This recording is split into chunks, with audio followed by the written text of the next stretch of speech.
They're volunteer firemen that were injured in a fire back in November, I believe it was. And these fellows have been really pretty well injured, and they were in the hospital quite a long time. And I see they're both in Health South and rehab. And the reason why I bring this up is here's a couple guys volunteering their time, putting it all on the line. Donald, our one cameraman, I know he knows about these sorts of things, and I'm a fire commissioner. Oh yeah, I forgot about you too, Reed. Yeah, he puts it on the line. He puts it on the line every time he goes out in this show. I can't believe a congressman hasn't come down here and arrested you or something. They'd find a way to get the Congress Gestapo. Kill the show. Pull that plug. Well, anyways.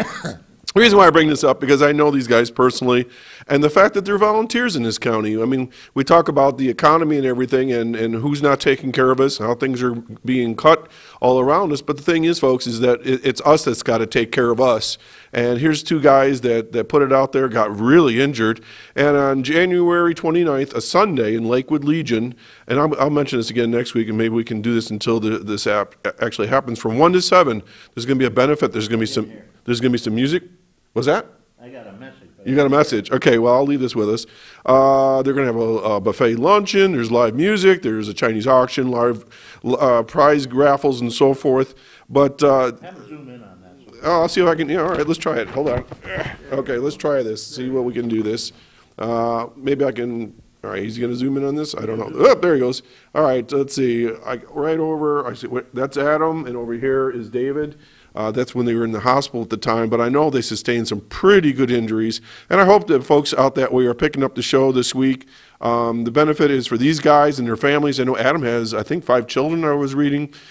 David obviously has his issues that he's got to take care of, and when you're in the hospital, folks, you know, insurance only covers so much. But that kind of just leads me to my little comment for today. It's not about bluebirds or singing frogs today, but it's about volunteerism. It's a dying breed. It's a dying event in our country. And here in Chautauqua County, I know I've commented about this before, but here's a couple guys that do volunteer work that really need our help. But I thought, well, jeepers, you know, what about all the rest of us that are out there watching today? You know, a lot of us are retired or soon to be retired, and we think, what are we going to do for the rest of our lives? Well, I know people just go home. After they retire, they sit on the couch, they watch soap operas or whatever. And I'm talking about guys here. I'm not just talking about women. And so guys, folks, ladies and gentlemen, there is so much you can offer our community because no one else is doing it for us right now. Reed talks about it for the first 15 minutes of every show. But think about this. This TV program today is brought to you by all volunteer guys. There's about 5 of us, I guess. 6 of us. 2, 4, 6 of us that do this show every Saturday morning, all volunteers. You got hospice, food pantries, the fire departments, they're looking for volunteers. Your local library. Most of these places don't have much of a budget anymore. Your school systems, after-school programs. I know Vicki is going to be talking about that in a little bit. I know of a program lately, a veterans hospital. Veterans helping veterans, you know, helping them get around the hospital if they've been injured and so forth. The RSVP program. Children's Safety Villages looking for volunteers and so on. So anyways, let's get folks out to volunteer, help out everybody, and again, we're going to talk about this benefit coming up. Back to you, Reed. John Hamels. I volunteered all my life for various things, and I want to say the most important and most beneficial to me was firemen. We need firefighters. They take care of not only the fires, which can wipe out a whole village if they aren't there immediately, but they also do a lot of ambulance work. They take, when you've had a heart attack, a fall, an injury, a cut, you could die of it. The volunteers will be there in a wink with EMTs who are trained in this medical practice and will take you immediately to the hospital, and they almost guarantee they'll get you there alive.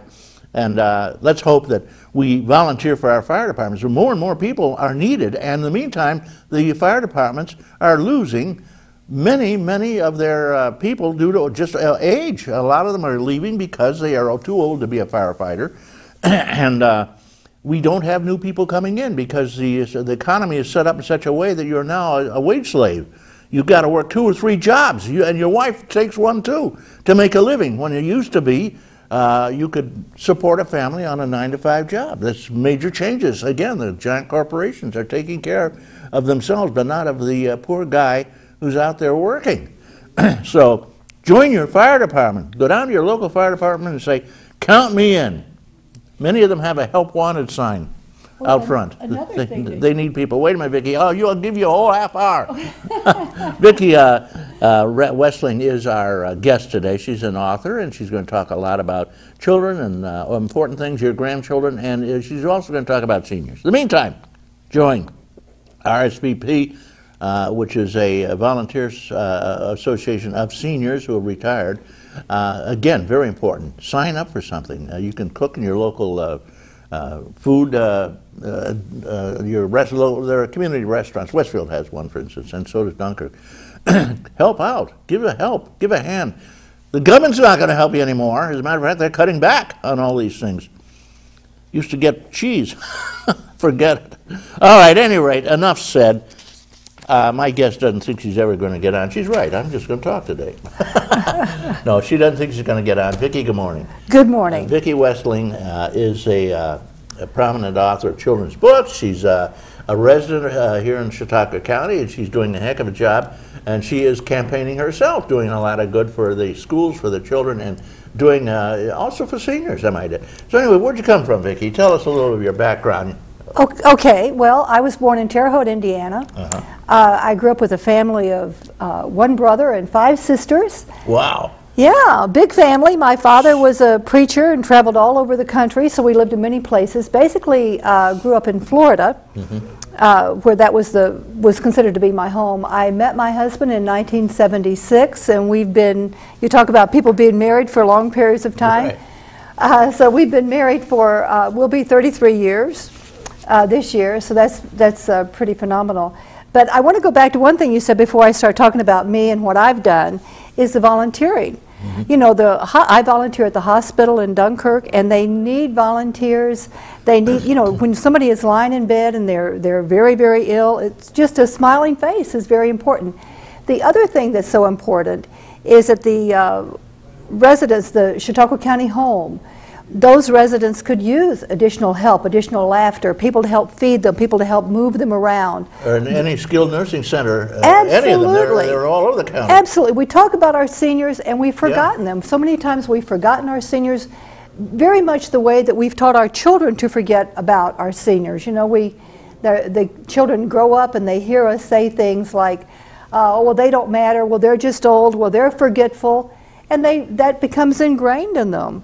So it goes back to character, and it goes back to our responsibility as grandparents and parents to teach our children moral character. What is important? What should we do? How should we do it? Why is it important that we accept others who are different? So having said all that, now we'll talk about things that we have done. Do you have a dog? I have a dog. Great. I have a dog, Sam. Where is it? Right here. Oh. Yeah, my dog, Sam. And Sam actually has been the inspiration for many of the books that I've written. I started writing the books for children because I wanted to have more than just the rhymey-timey Dr. Seuss, although I love Dr. Seuss and my son grew up with him. I wanted them to learn something when I wrote the books. Your books have a moral content. Every book has a character lesson. In the book Cats Keep Out, you can see in this picture the dogs are bullying the cat. And children today, bullying is so important, so critical. And so the dogs learn. Sam asked the dogs, well, why can't we play with cats? Well, because cats and dogs don't play together. And they say, well, you know, it might be fun to play with somebody who's different. So they learn about acceptance. And when I read this book to the school children, they love it. You know, all the way up from kindergarten through 5th graders, they learn about that. They learn books about, and Hannibal breaks his promise. They learn about the importance of promising. They learn that if I promise someone something, I need to live up to that promise, because if I don't, there are consequences. And so they let Hannibal join the club because he promises that he won't bring any mice. Well, of course, Hannibal's a cat, and Hannibal does bring mice. And so they find out, what are you going to do now? What are you going to do with this situation that you've allowed the cat to join the club?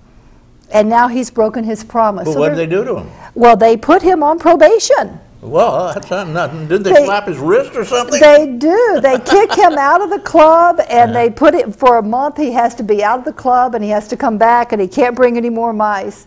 So they learn about consequences. Those are important. Rudy in the Blue Van talks about stranger danger. How often do we tell our children, don't talk to strangers, don't do these things, and yet they go off and do them. So in Rudy and the Blue Van, Rudy decides that he's going to help a stranger. And the other dogs are saying, no, no, no, don't go alone. And he goes anyway. And of course, he gets dog-napped. And I assume it is a happy ending. Of course, it's a happy ending. He gets out, and they rally around, and they have all the birds, and they get the police, and Rudy's rescued. But one of the things that they learn, and of course the club that the animals belong to is called the Barkers. But the club then, the Barkers then get everyone involved, and Rudy is rescued. Sheriff Gerasi had endorsed the book when it first came out because it's so important with stranger danger. You know, in our society today, we have blended families, and we have families that I was reading to one of the books to one of the school children, and one of the little boys said to me, he said, "Well, Mrs. Westling, what about me?" He said, "You know, we talked about all the different things, accepting those who are different." And he said, "Well, my little sister is here, and she is of a different nationality than I am. And, you know, it's really hard for us sometimes." So we wrote a story about a sister for Sam. Okay, let me interrupt you now. Okay. You're only supposed to talk for 2 minutes at the most. Oh, I'm sorry. I can go for the whole hour. You told me that. You promised. Non-stop. You gotta stop for 2 minutes, and then otherwise people get bored and they turn it off. They do? Yeah. Okay. So at any rate, a hint to the people, if you're going to be on TV, keep your comments to 2-minute clusters, because otherwise you go on too long and people All right. Well, I can go on forever. You just got to tell me when to I stop. can tell that. I could just take off. I could go home now. Absolutely. The show's over. Vicki Westling, who writes, obviously, children's books, and they have a moral content in them. They have a lesson in them, a life lesson, and if Sheriff Gerasi endorses one of your books, it's got to be good. Absolutely. He's a tough guy. Let me say this, Vicki, where can they get the books? They can buy the books at any of the bookstores. The Book Nook has them. Off the Beaten Path in Lakeview has them. They can order them directly from my website. Okay, and all they got to do is Google up Vicki Westling, W-E-S-T-L-I-N-G, Vicki Westling. author, and bang, they got you. Right, and and the site is just www.vickiwestling.com. You can order any of the books through the site, and the teachers, the parents, the children love them. Do they have them in the schools sometimes? They do have them in the schools. They've been donated to the school library. Chautauqua Lake School has all of the Sam and Friends books, except for the last two that have just come out, where Hannibal Goes to the Hospital and Wicca Pays a Visit. Those two are new. Who prints them now? These are done through Ingram is the distributor, Author House is the publisher, and so that's where they are. But Chautauqua Lake has all of them. Dunkirk has all of them. Fredonia has most of them. How about Westfield? They have the finest old library you've ever seen. Do they? They have a Greek building with the pillars and everything. There's out back in the Westfield Library, believe it or not. I have not. There are some stones, steps where you can sit, and a theater where you can watch acting, just like in the old days of Greece. Oh, wow. That's great. It's incredible. Well, I'll have to go there. I'm going to the Dunkirk Library. The Dunkirk Library has them, and I will be reading at their story time. But I'm going to read my sister's book, If I Were a Mouse, I'd Live in This House. And this book is also available on my website. Okay. This is a great book for preschoolers because it teaches children some of the very basics they need to do, and as well as having fun. For one of them is they pledge allegiance to the flag every day. They brush their teeth twice a day. They're not doing that in the schools, some of the schools. You know, and that's a shame, isn't it? That we've gotten away from that. Right, and when I was a kid, you always pledged before. Actually, the principal had it on the loudspeaker.